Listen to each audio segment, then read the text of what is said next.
ગણપતિ બાપાનો આ આનંદ ઉત્સવ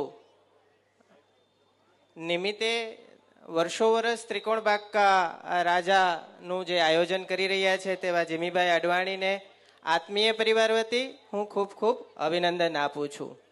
સાથે ગણપતિ બાપાના ચરણોમાં આજે આ મંગલકારી પ્રસંગ છે તો ચોક્કસ આપણા બધા વતી આપણા તમામ પ્રકારના વિઘ્નો દૂર થાય અને એમના જે સદગુણો છે જેમ કે નિડરતા છે, સહનશીલતા છે, કુશળતા છે, એ ખરા અર્થમાં આપણા પરિવારથી, આપણા સમાજથી શરૂ કરી અને સમગ્ર વિશ્વમાં આપણે એના જીવનના જે ગુણો છે એ આપણામાં ઉતરે અને પારિવારિક ભાવનાની જે એમની એ સદગુણ હતો એ ખરેખર આપણા જીવનમાં ઉતરી અને સાર્થક કરીએ તો મને એવું લાગે છે કે આ પ્રસંગનું ચરિત્ર જે બેઝ છે એ પરિપૂર્ણ થાય.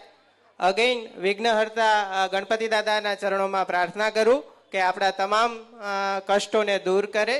સાથે અસ્તુ. ત્રિકોણબાગકા રાજાને ખૂબ ખૂબ અભિનંદન. નમસ્તે.